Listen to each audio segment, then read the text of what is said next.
Olá, seja bem-vindo ao TRT das Gerais, um programa da Justiça do Trabalho de Minas.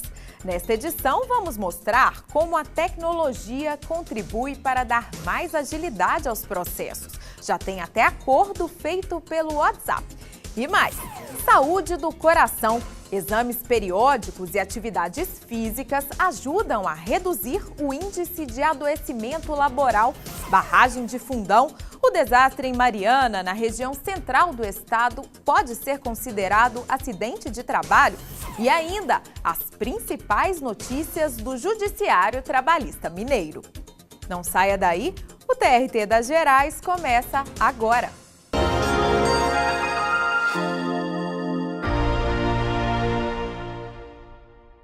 A tecnologia e as redes sociais já são indispensáveis no nosso dia a dia e elas também estão ajudando a agilizar a rotina na Justiça do Trabalho. Aqui em Minas, magistrados e advogados encontraram em aplicativos de mensagem um meio de garantir mais eficiência no andamento dos processos. Agilidade na comunicação. Computadores pequenos e quase nenhuma folha de papel. Neste escritório, a tecnologia é uma das principais ferramentas de trabalho para os advogados. Hoje em dia, todas as informações estão dentro de um único dispositivo, o computador ou o celular. Então, eu preciso de ter cópia a um processo, faço acessando a nuvem do meu celular. Preciso de ter acesso a um contrato de um cliente, faço acessando a nuvem do meu computador ou do meu celular. Então, a rotina de um escritório de advocacia mudou. Nesse momento, o papel do advogado mudou também. A gente usa hoje softwares para acompanhar a movimentação processual, então a gente tem bastante segurança quanto a isso e tem mais facilidade para saber as movimentações dos processos. A gente guarda todos os nossos arquivos na nuvem, então todos os advogados podem acessar e modificar documentos em qualquer lugar que eles estejam, né?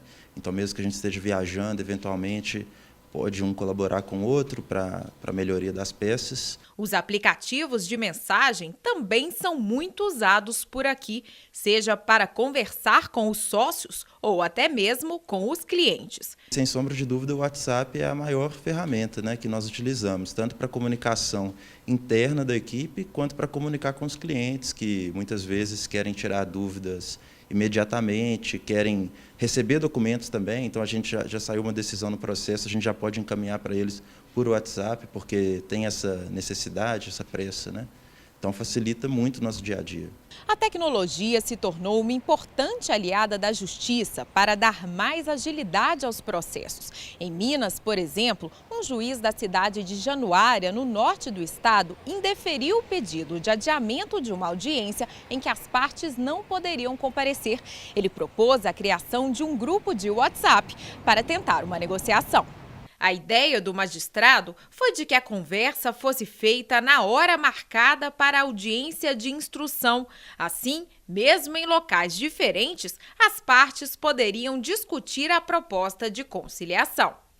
Para o juiz do trabalho Ricardo Marcelo Silva, coordenador do Centro Judiciário de Métodos Consensuais de Solução de Disputas de Segundo Grau, a solução foi positiva.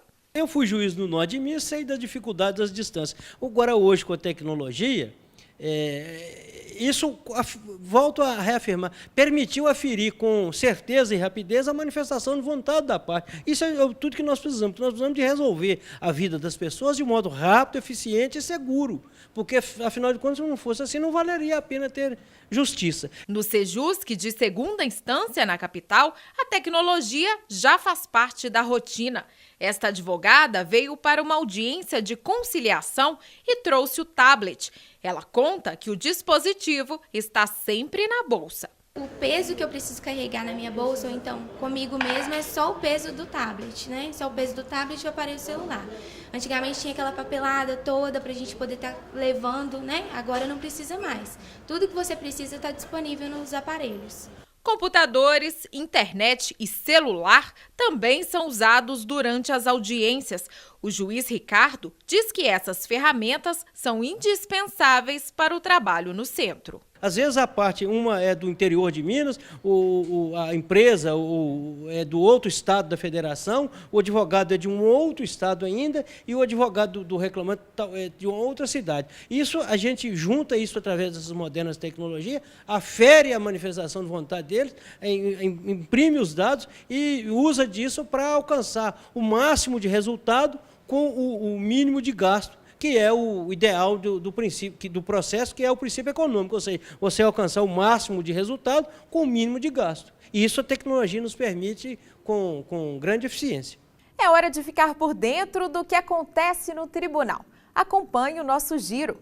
TRT Minas inicia mutirão para pagamento de dívidas trabalhistas em setembro. O TRT Minas promove de 18 a 22 de setembro a 7ª edição da Semana Nacional da Execução Trabalhista, que este ano adota o seguinte slogan: todo processo precisa de um ponto final.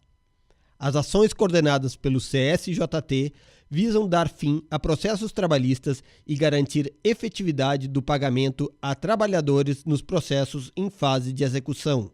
Para participar e ter o processo incluído na pauta, basta se inscrever no site do TRT-MG. A desembargadora do TRT de Minas, Mônica Sete Lopes, lançou o livro Representações da Violência, Direito, Literatura, Cinema e Outras Artes. Os capítulos tratam da violência em variadas esferas da experiência humana e, valendo-se de sua representação na cultura, como destaque para o direito, a literatura, o cinema e outras artes. O TRT de Minas realiza seminários sobre reforma trabalhista com a presença da presidente do STF. A presidente do Supremo Tribunal Federal, ministra Carmen Lúcia, será uma das palestrantes no seminário Reforma Trabalhista, organizado pela Escola Judicial do TRT. O evento será nos dias 28 e 29 de setembro, em Belo Horizonte. Destaque para os temas uniformização da jurisprudência trabalhista após a reforma trabalhista, Poder Judiciário e Magistratura e o negociado sobre o legislado.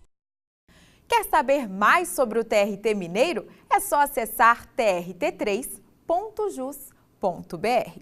Daqui a pouco você confere. Menos estresse no trabalho e escolhas saudáveis. Veja o que fazer para evitar problemas cardíacos. E as notícias jurídicas na TV. A gente volta já.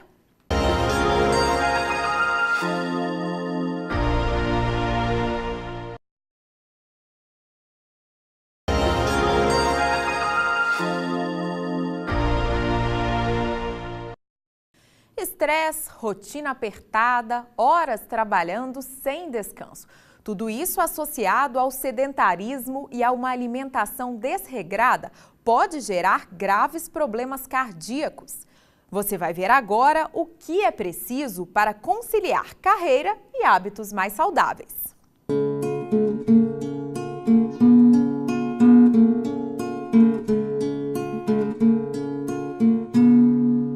Meu coração bate feliz.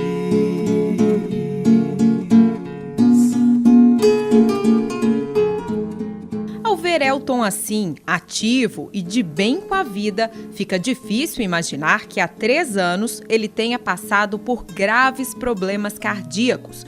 O servidor público conta que chegava a trabalhar 12, 13 horas por dia, era sedentário e fumava muito. Esses hábitos nada saudáveis associados à diabetes levaram à obstrução de uma artéria. Eu não tinha sintomas significantes, né, sobre o meu problema, até que um belo dia eu resolvi mudar de cardiologista. E esse novo cardiologista de cara me pediu uma série de exames.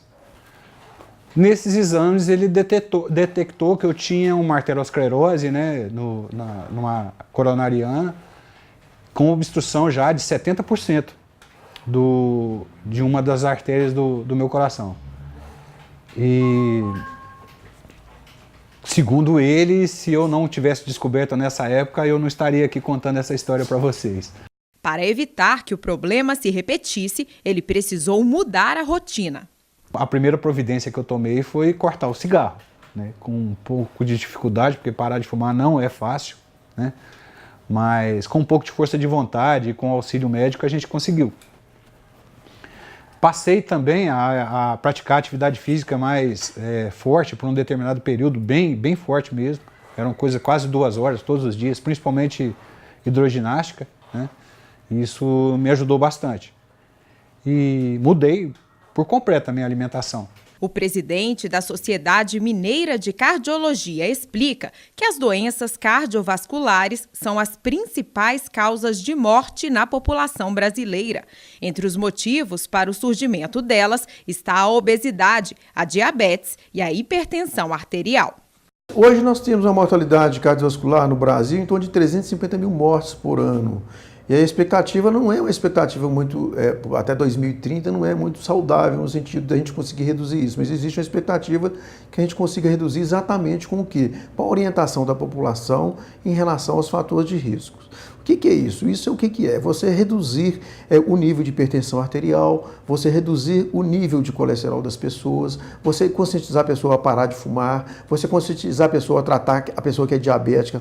Ela tem que ser tratada de uma maneira muito rigorosa, porque o diabético é considerado uma pessoa que tem já uma doença vascular já dentro das suas artérias. Então são fatores importantes. Para reduzir os riscos de problemas cardíacos, não tem jeito. É preciso adotar um estilo de vida mais saudável.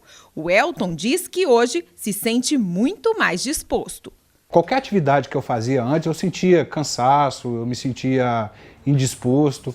Hoje já nem tanto, né? Hoje eu já consigo sair para ir num supermercado, né, andando, caminhando, sem ter problema. Antes eu era escravo do carro.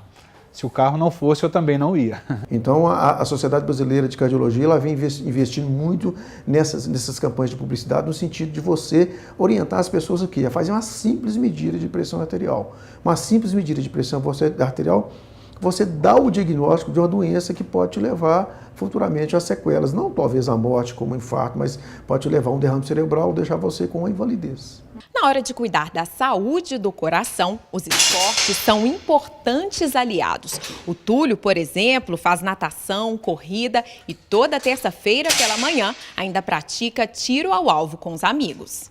O gosto pela modalidade surgiu há mais ou menos 1 ano, inspirado pelas Olimpíadas da Justiça do Trabalho. Mas o servidor do TRT de Minas conta que a paixão pelo esporte é antiga.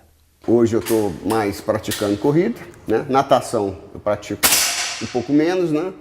Atualmente, mas e estou também engajado no grupo de tiro também, né? Com tiro alto, nós estamos preparando para a edição de setembro das Olimpíadas. Você se sente mais disposto? Muito mais. Porque na realidade o trabalho no tribunal ele acaba sendo um pouco estressante, principalmente na minha área.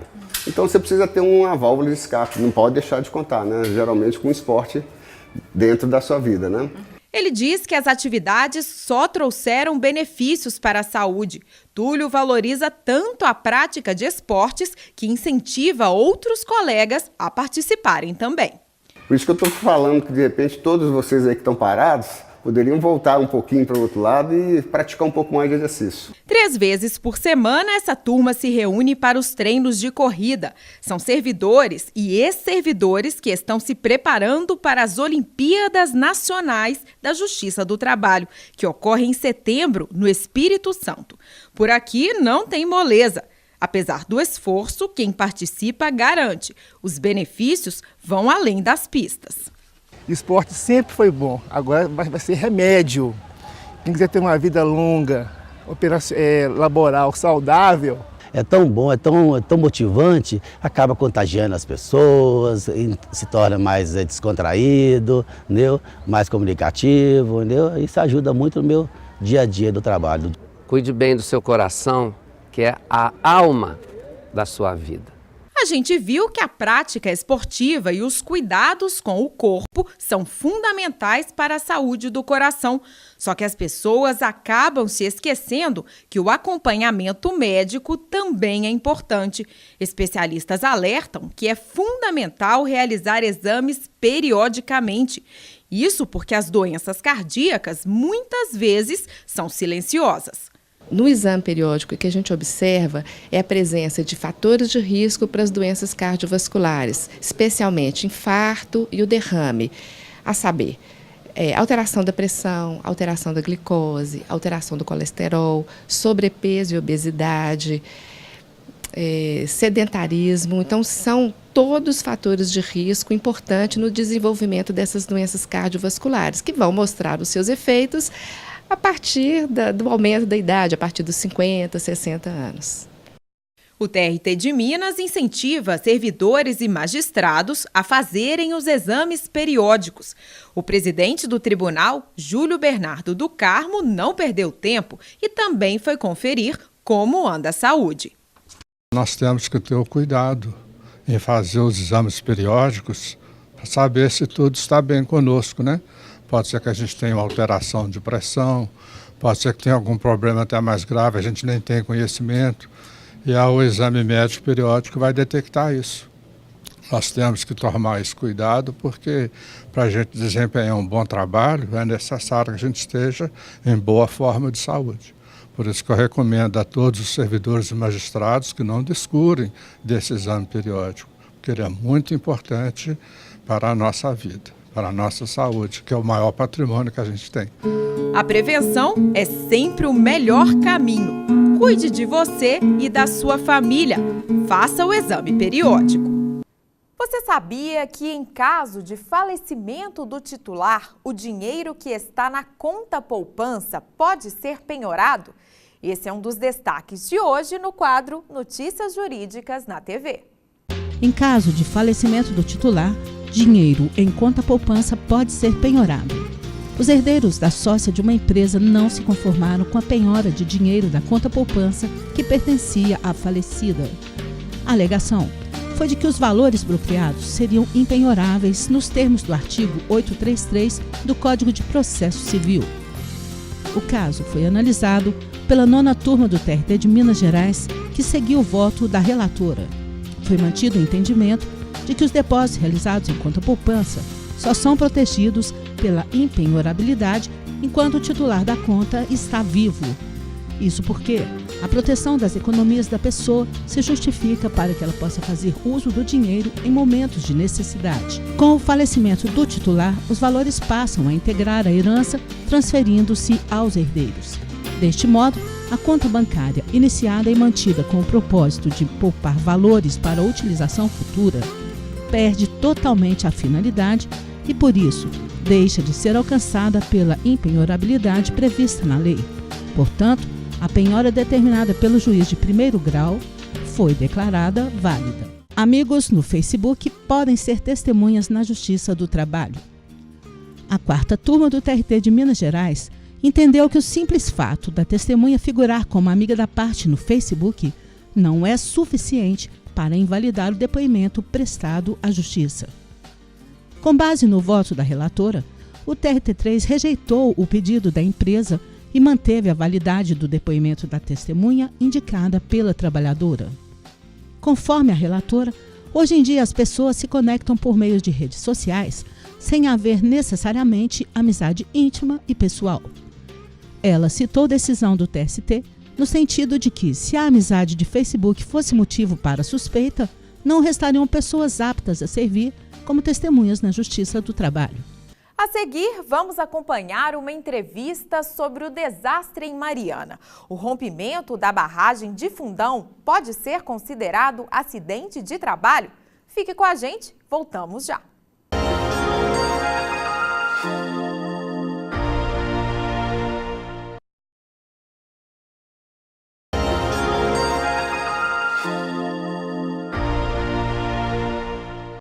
O rompimento da barragem de Fundão, em Mariana, na região central do estado, já está prestes a completar 2 anos. E muitas famílias ainda sofrem com as consequências do desastre. Mas você sabia que ele também pode ser considerado acidente de trabalho?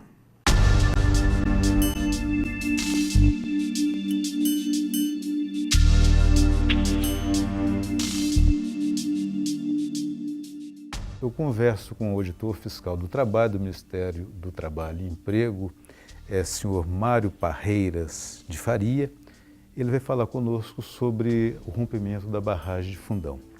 Auditor, o senhor pode comentar, com base nas fiscalizações realizadas na barragem de Fundão, se foi realmente constatado se tratar de um acidente de trabalho ocorrido lá?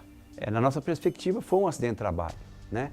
Porque existia uma atividade de trabalho, existia uma exploração mineral, utilizando trabalhadores, né? E morreram os trabalhadores, né? Então foi um acidente de trabalho, na medida que, se não existisse mineração ali, se não existisse trabalhadores ali, né? E não existisse uma barragem, não tinha tido o acidente, né? Claro que o acidente tem uma explicação histórica, que a gente pode até comentar depois. Mas foi um acidente de trabalho que teve como consequências, além da morte de trabalhadores e a morte de 5 pessoas no subdistrito de Bento Rodrigues, né? Um impacto ambiental de proporções gigantescas, né?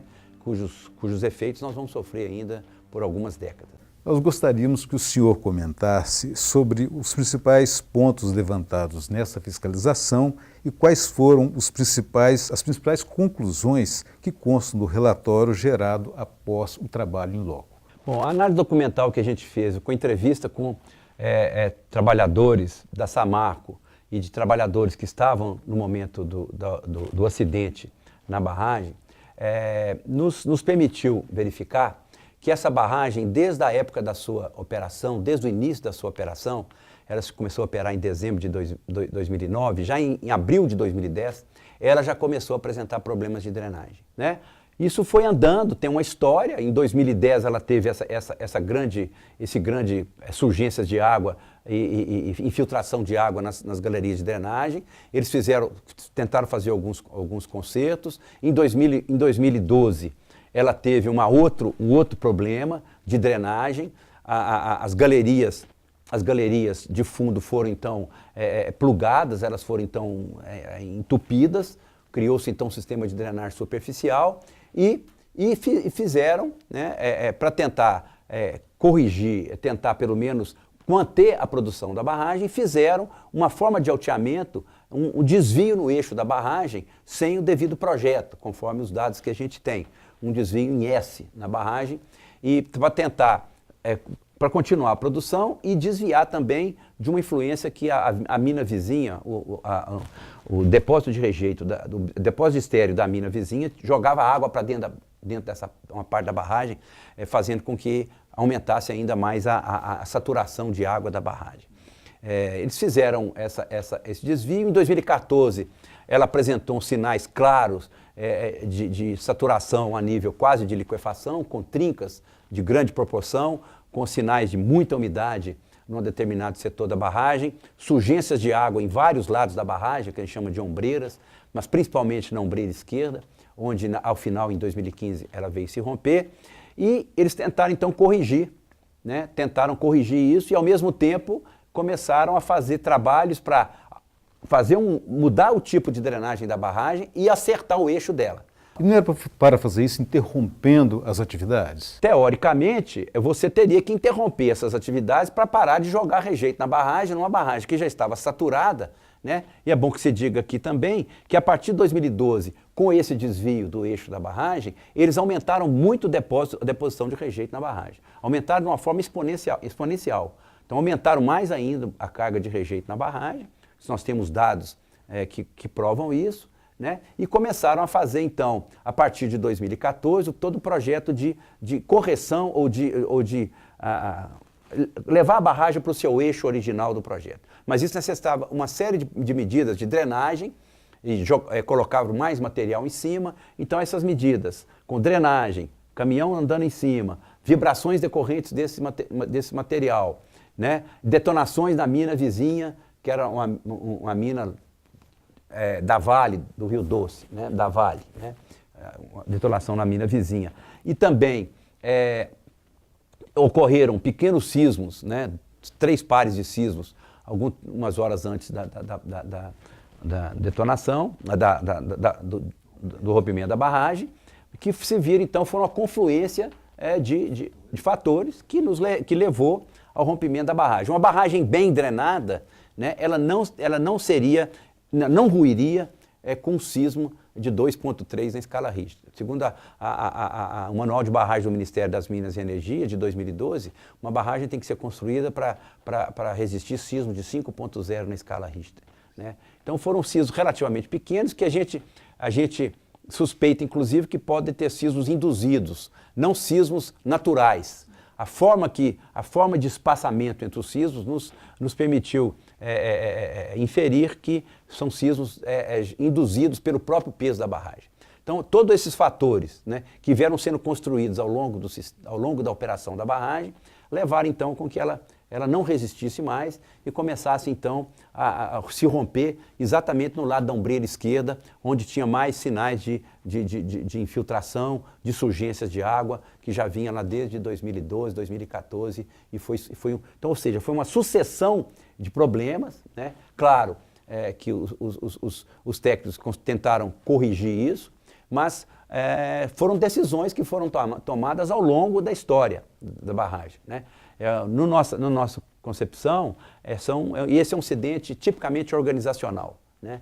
O que eu quero dizer com isso? São decisões que são tomadas pela organização, ao longo da história da operação do sistema, que levam enfim, né, ao desfecho dessa situação. Ou seja, são sinais que vão sendo dados ao longo da operação que não são devidamente valorizados, né, pela organização, no sentido de, olha, está acontecendo algum problema, vamos dar uma parada, vamos ver o que nós podemos fazer, né? Mas, enfim, então a questão da pressão por produção, né, a questão de manter a produção da empresa, né, porque você parar a barragem, você significava parar a produção, porque eles não tinham onde jogar o rejeito, né, não tinham onde jogar o rejeito, né, a não ser na barragem de Fundão, porque ao fim ela ia chegar à cota 940, quando ela rompeu, ela estava na cota 900, ou seja, 108 metros de altura em relação ao primeiro dique, o dique inicial lá embaixo, e ela ia chegar então no mesmo nível da barragem de Germano, fazendo então a barragem única. O TRT das Gerais fica por aqui. Para ver mais da nossa programação, acesse nosso canal no YouTube. Também estamos no Facebook e no Twitter. A gente se encontra no próximo programa. Até lá!